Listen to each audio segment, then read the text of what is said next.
வணக்கம் அன்பு நண்பர்களே.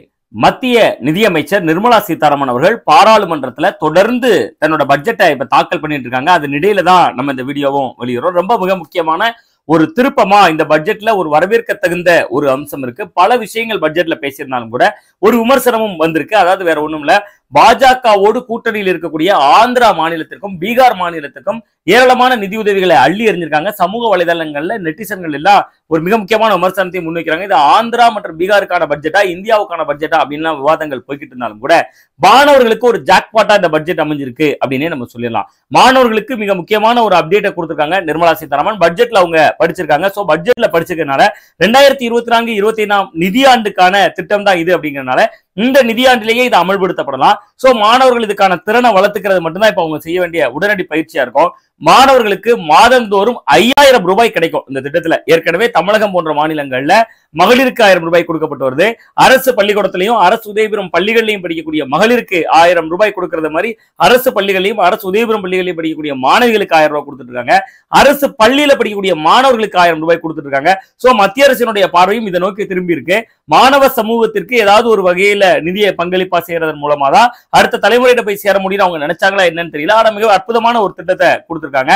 நாடு முழுவதும் மாணவர்களுக்கு மாதம் 5000 ரூபாய் கொடுக்க போறாங்க. எல்லாருக்கும் கிடைக்குமா, நான் என்ன படிச்சாலும் கிடைக்குமா அப்படின்னா, அதாவது சில தொழில் நிறுவனங்கள் 500 முன்னணி தொழில் நிறுவனங்களை இதுக்காக தேர்ந்தெடுக்க இருக்காங்க.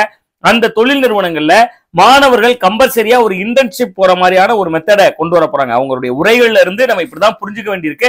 அந்த புரிதலுடைய தன்மையில தான் நம்ம பேசுறோம். மத்திய பட்ஜெட்ல நிர்மலா சீதாராமன் அவர்கள் ஒரே வரியில இதை சொல்லும் போது 500 பெரிய நிறுவனங்கள்ல இன்டர்ன்ஷிப் மானியா மாணவர்களுக்கு மாதம் 5000 ரூபாய் அந்த இன்டர்ன்ஷிப் எடுக்கக்கூடிய மாணவர்களுக்கு அந்த பயிற்சி காலம் முழுசு கொடுக்கப்படும் அப்படின்னு சொல்லியிருக்காங்க.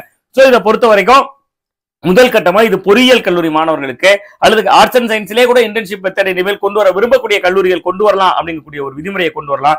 நாடு முழுவதும் 500 நிறுவனங்கள் தான் அப்படின்னு சொல்றப்ப ஒவ்வொரு ஸ்டேட்டுக்கும் அதிகபட்சம் ஒரு 15 முதல் 20 நிறுவனங்கள் கிடைக்கலாம். ஒருவேளை அந்த நிறுவனத்திலே அவங்க எதிர்காலத்தில் வேலை வாய்ப்பு பெறதுக்கும் அது ஒரு வாசலா ஒரு பிளாட்ஃபார்ம் அமையலாம். இப்படி இருக்கக்கூடிய செயல்படக்கூடிய நிறுவனங்கள்ல இருந்து மாதந்தோறும் 5000 ரூபாய் படிக்கும் காலத்திலேயே இன்டர்ன்ஷிப் முறையில வழங்குவாங்க அப்படின்னு சொல்லியிருக்காங்க. இதுக்கு எப்படி ஃபண்ட் ரைஸ் பண்ணுவாங்க, எப்படி நிதி கிடைக்கும் அப்படின்னு பாத்தீங்கன்னா, இதுக்கான நிதி ஆதாரமா என்ன குறிப்பிட்டாங்கன்னா, அந்தந்த நிறுவனங்களோட CSR ஃபண்ட் அப்படின்னு சொல்லக்கூடிய சோசியல் ரெஸ்பான்சிபிலிட்டி ஃபண்ட் இருக்குல்ல, அந்த சமூக பங்களிப்பு நிதி, அந்த நிதியில இருந்தே இப்படி எடுத்து இப்படி உதவலாம் அப்படிங்கக்கூடிய விஷயத்தை அவங்க குறிப்பிட்டிருக்காங்க. சோ அந்த வகையில பார்த்தா இது வந்து ஒரு மாணவர்களுக்கு ஒரு ஜாக்பாட் அப்படின்னு சொல்லலாம். அரசினுடைய அந்த பரிசீலனையில பல லட்சம் மாணவர்கள் பயனடைவாங்க அப்படின்னு பட்ஜெட்ல அவங்க சொல்லியிருக்காங்க.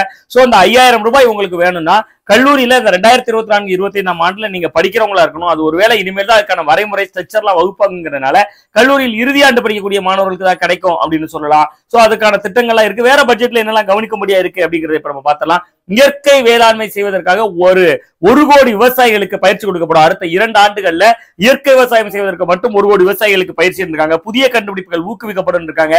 அதே நேரத்துல பீகாருக்கும் ஆந்திராவுக்கும் ஏராளமான நிதிகளை அள்ளி கொடுத்திருக்காங்க. சிறப்பு திட்டங்கள் மட்டுமே ஆந்திராவுக்கு மட்டுமே 15000 கோடிக்கு அறிவிக்கப்பட்டிருக்கு. பீகார்ல வெள்ள நிவாரணத்திற்கு அள்ளி கொடுத்திருக்காங்க. பேரிடர் மீட்பு நிதியாங்கிற பேர்ல அங்க வந்து ஏராளமான நிதிகளை அவங்களுக்கு பீகார் மாநிலத்துக்கு அள்ளி கொடுத்திருக்காங்க. 11500 கோடி பேரிடர் மீட்புக்கு மட்டும் கொடுத்திருக்காங்க. அதே மாதிரி பீகார்ல சாலை மேம்பாட்டு நிதியா மட்டும் 26000 கோடி கொடுத்திருக்காங்க. இதெல்லாம் பார்த்துட்டு தான் தமிழ்நாட்டுல இருந்து பாக்குறவங்களா பீகாருக்கும் ஆந்திராவுக்கும் அள்ளி கொடுக்குறீங்க இன்னும் பட்ஜெட்ல அறிவிச்சுட்டு தான் இருக்காங்க. போக தமிழ்நாட்டுக்கான திட்டங்கள் அறிவிக்கப்படுறதுக்கு வாய்ப்பு இருக்கு. ஆந்திர தலைநகர் அமராவதியை மேம்படுத்த 15000 கோடி ரூபாய், பெண்களை மேம்படுத்துவதற்கு 3 லட்சம் கோடி ரூபாயில நிதி ஒதுக்குகிறது.